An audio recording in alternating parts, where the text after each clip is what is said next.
সকাল থেকে ভোট গ্রহণ চলছে নির্বিঘ্নেই ভোটাররা বাড়ির বাইরে নির্ভয় বেরিয়ে আসছেন এবং ভোট দিতে যাচ্ছেন। তবে এতদিন পর্যন্ত তাদের যে ভয়াবহ অভিজ্ঞতার সম্মুখীন হতে হয়েছে সেই কথাও কিন্তু উঠে আসছে ভোটারদের মুখে। সরাসরি এই মুহূর্তে আমাদের সঙ্গে রয়েছেন প্রতিনিধি আবির দত্ত। আবির, সকাল থেকে যে ছবি আমরা দেখছি নির্বিঘ্নে ভোট গ্রহণ পর্ব এগিয়ে চলেছে, ভোটাররা যারা এই মুহূর্তে রয়েছেন তোমার সঙ্গে কি বলছেন?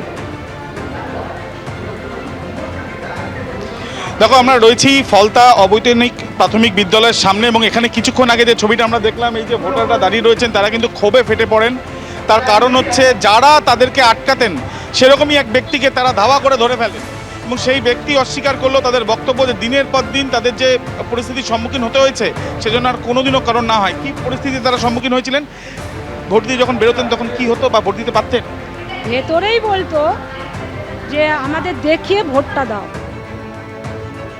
ও তো গেলে 2024 সালে, এই যে 26 সালে যেটা হলো, 21 হলো না, 26 আর 29 তারিখে যেটা হলো, বাড়িতে গিয়ে আমাদের থেট দিত, সুগন্ধি লাগিয়ে রাখতো বুথে, মানে 3 নম্বর বোতামের কাছে সুগন্ধি দিয়ে দিয়েছে। আতর আতর সুগন্ধি বলবো না, আতর আতর দিয়ে রেখেছে। যে ভোট দিতে যাচ্ছে, মানে ভোট ওখানে দিলেই 3 নম্বর যারা দিচ্ছে হাতে তো গন্ধ লাগবে, সেই গন্ধ পেয়ে একজন তোকে ধাক্কা মেরে ফেলে দিয়েছে। মানে আপনাদের সবার এরকম অভিজ্ঞতা? আমাদের ভোট দিতে দেয়নি, সবাইকে ইয়ে করেছে এবং আমাকে ভোটের আগের দিন ভোর 5টার সময় ঘুম থেকে তুলে। আপনার কি অভিজ্ঞতা?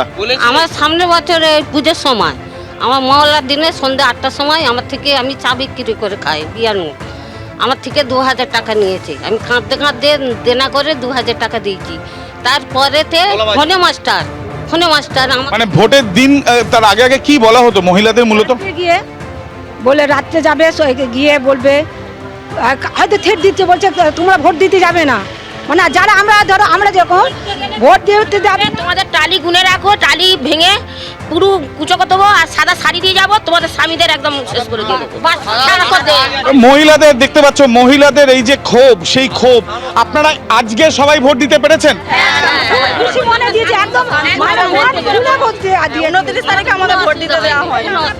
সরাসরি তারা নির্বাচনে অংশগ্রহণ করতে পেরে খুশি এবং যে পরিস্থিতি তাদের সম্মুখীন হতে হয়েছে সেই পরিস্থিতি যেন কারণ না হয় এখন সেটাই তারা চাইছেন।